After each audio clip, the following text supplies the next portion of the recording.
जय मसीह की दोस्तों, प्रभु यीशु मसीह के नाम में मैं आपका स्वागत करता हूं। और परमेश्वर का वचन जब हम सुनते हैं, यीशु मसीह में आप सबको स्वागत करते हैं।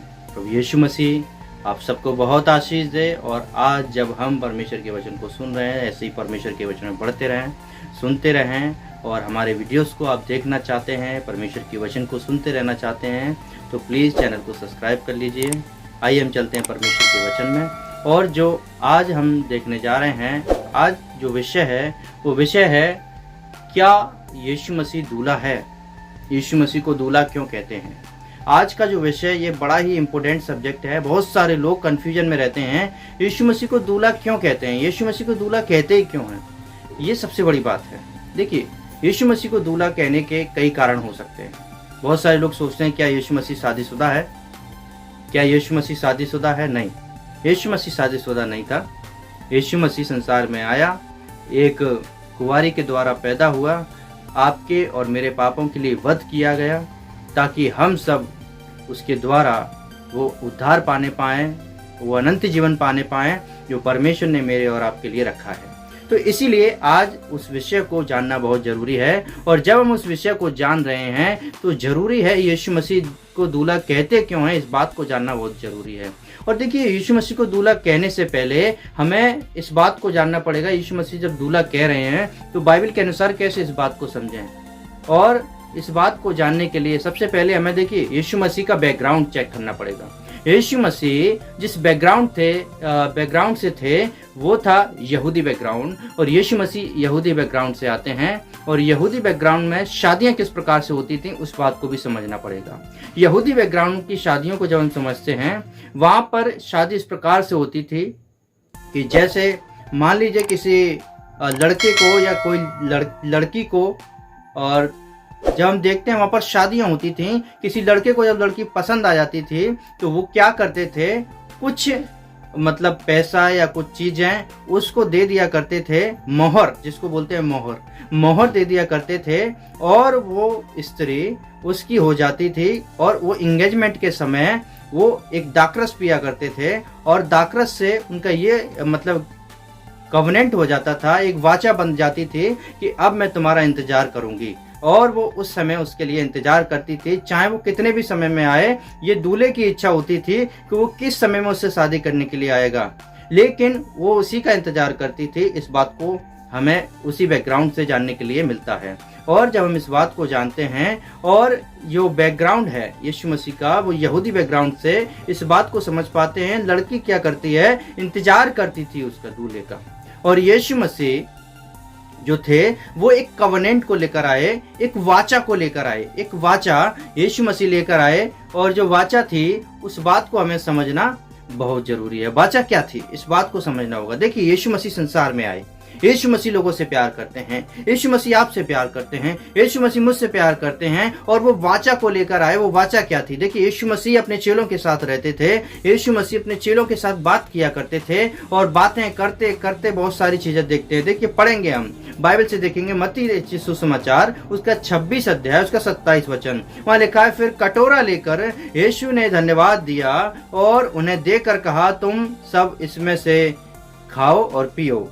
देखिए, इस बात को समझने के लिए क्या है, यीशु मसीह एक बार अपने चेलों के साथ क्या कर रहे थे, फीस्ट कर रहे थे। और मतलब क्या बोलते हैं, भोज कर रहे थे। और उसने दाखरस लिया और अपने चेलों के साथ बांट दिया और उससे कहा, इसमें से पियो जो मैं तुम्हें देता हूं। और जब उसी का 29 वचन पढ़ते हैं, वहां लिखा है, मैं तुमसे कहता हूं कि दाख का रस उस दिन तक कभी ना पीऊंगा जब तक तुम्हारे साथ अपने पिता के राज्य में नहीं आ जाता। देखिए, यही बात हम सबको समझने की जरूरत है।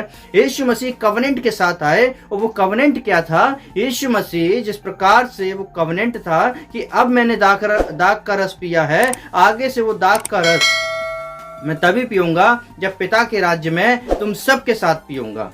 और इस बात को भी हम समझते हैं, जैसे यहूदी शादी में अभी हमने देखा, लड़की और लड़के साथ में दाखरस पीते थे। और शादी के बाद दूसरी बार दाखरस वो तभी पीते थे जब उनकी शादी हो जाती थी। और यीशु मसीह उस कवनेंट को पूरा कर रहे हैं। और वो कवनेंट जिस प्रकार से हम समझ रहे हैं, वो वाचा जिस प्रकार से हम समझ रहे हैं, वो वाचा था परमेश्वर उसी प्रकार से पूरा कर रहा है, एक शादी के रूप। और वो शादी क्या है? कलीसिया और यीशु मसीह का विवाह है, एक तरीके से विवाह, कलीसिया और यीशु मसीह का विवाह, जिस बात को हम समझ सकते हैं। और इसीलिए यीशु मसीह को कलीसिया का दूल्हा कहते हैं, इसीलिए यीशु मसीह को दूल्हा कहते हैं। आगे समझने के लिए और एक बात जानना चाहेंगे। यूहन्ना रचित सुसमाचार 14 अध्याय है, उसका 2 और 3 वचन जब हम पढ़ते हैं, वहां इस प्रकार से लिखा है, मेरे पिता के घर में बहुत सारे रहने के स्थान हैं, यदि ना होते तो मैं तुमसे कह देता। और आगे कहते हैं, इसीलिए मैं जाता हूं तुम्हारे लिए जगह तैयार कर दूं, ताकि जब मैं अपने घर में, अपने पिता के घर से आऊं तो तुम्हें अपने साथ रहने के लिए ले जाऊं, जहां पर मैं रहूं वहां पर तुम भी रहो। देखिए, यीशु मसीह इतना प्यार करते हैं, एक दुल्हन के समान। बताइए, दुल्हन को लेने के लिए कौन आता है? दूल्हा लेने के लिए आता है। और यीशु मसीह वही दूल्हा है जो आज हमारे लिए जगह तैयार करने गए हैं।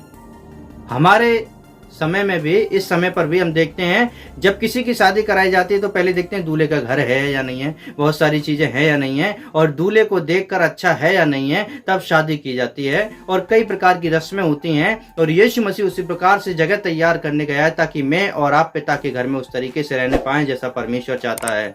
और परमेश्वर, जब हम मत्ती रचित सुसमाचार उसका 25 अध्याय में 10 कुंवारियों के दृष्टांत को पढ़ते हैं, तो वो 10 कुंवारियां भी बुद्धि के साथ और कुछ निर्बुद्धि होकर इस परमेश्वर का इंतजार करती हैं और दूल्हे का इंतजार करती हैं। और कुछ तो ईमानदार थीं और बुद्धिमान थीं, उन्होंने तेल लेकर रख लिया और वो स्वर्ग में दूल्हे के साथ चली गईं।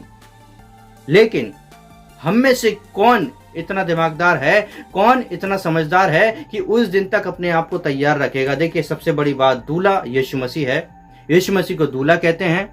क्यों कहते हैं? क्योंकि कलीसिया और यीशु मसीह का रिश्ता परमेश्वर ने बनाया है। और यीशु मसीह मेरे और आपके लिए संसार में आया, ताकि उस रिश्ते को परमेश्वर कलीसिया के साथ क्या करे?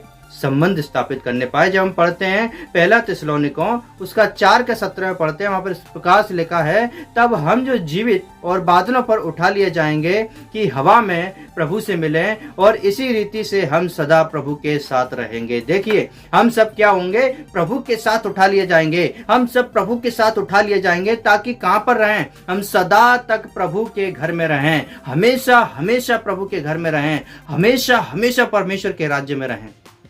परमेश्वर ने मुझे और आपको किस लिए चुना है?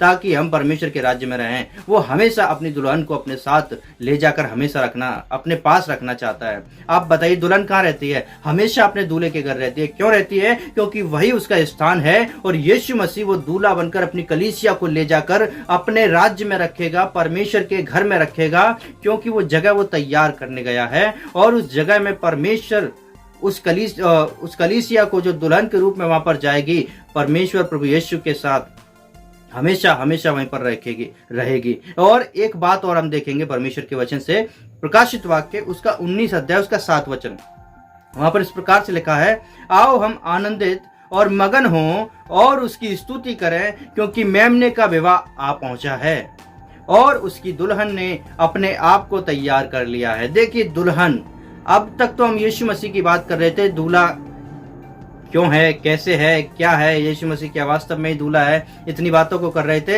हमने जान लिया यीशु मसीह तो दूल्हा है, परंतु इस बात को समझने की जरूरत है, अब दुल्हन को तैयार रहने की जरूरत है। आओ हम क्या करें? आनंदित और मगन हो जाएं, स्तुति करें, यीशु के नाम को धन्यवाद करें, और उसकी दुल्हन अपने आप को क्या करे? तैयार रखे। तैयार कर लिया है या नहीं? वचन इस प्रकार से कहता है, क्योंकि मेमने का विवाह आ पहुंचा है, यीशु मसीह का विवाह आ पहुंचा है, और वो जल्दी से जल्दी, वो सेकंड कमिंग ऑफ जीसस, यीशु मसीह का जो दूसरा आगमन है वो जल्दी से जल्दी होने वाला है। और वो दूसरा आगमन यीशु मसीह का वो जल्दी से जल्दी होने वाला है। और कोई भी उस विषय में, उस समय के विषय में नहीं जानता, क्योंकि जब यीशु मसीह आएगा, वो एक पल भर के अंदर पूरी कलीसिया को, अपनी दुल्हन के एक एक व्यक्ति को, एक एक कलीसिया में एक एक जो दुल्हन है उसकी, एक एक विश्वासी है, उन सबको एक साथ में उठाकर ले जाएगा जो तैयार होगा। क्योंकि प्रकाशित वाक्य इस प्रकार से कहता है, जो तैयार होंगे वो उठा लिए जाएंगे। क्या आज मैं और आप तैयार हैं? क्या आप, मैं और आज तैयार हैं? सबसे बड़ा सवाल यही है, क्या हम वास्तव में यीशु मसीह के लिए तैयार हैं? हमें इस बात को जानना है। क्या वास्तव में आप और मैं यीशु मसीह के लिए तैयार होकर जीवन जी रहे हैं? क्या हम सब यीशु मसीह के इच्छा के अनुसार जीवन जी रहे हैं? यीशु मसीह तो दूल्हा है, वो आ जाएगा, वो जल्दी आने वाला है। समय हम सब जानते हैं, परंतु हमें इस बात को समझना होगा क्या मैं और आप आज तैयार हैं? तैयार नहीं हैं तो हम स्वर्ग नहीं जा पाएंगे। इसीलिए हम सबको फैसला करना है, क्या वास्तव में हम सब तैयार होकर यीशु के राज्य जा पाएंगे? उसने तो जगह तैयार कर रहा है, तैयार होने के तुरंत बाद वो आ जाएगा, पर हम तैयार है या नहीं है? हमें अपने आप को तैयार करना है। इसीलिए यीशु मसीह के विषय में हम क्या करें, अपने आप को जानें, पहचानें और याद रखें यीशु मसीह तो दूल्हा है, वो आने वाला है और हम सबको ले जाने वाला है। परंतु यीशु मसीह पर विश्वास करके हम सब उसी में बढ़े और तैयार होते रहें और जल्दी से जल्दी तैयार हो जाएं, क्योंकि समय नहीं है हमारे पास, क्योंकि कब क्या हो जाए हम नहीं जानते, परंतु हमारा परमेश्वर जानता है वो सारी बातों को। इसीलिए प्रभु यीशु मसीह में पढ़ते रहें। आपको हमारी वीडियो अच्छी लगती है तो प्लीज़ सब्सक्राइब कर लीजिए और अच्छी लगे तो प्लीज़ लाइक भी कर दीजिए और शेयर भी करिए। यीशु मसीह आप सबको बहुत आशीष दे। जय मसीह की।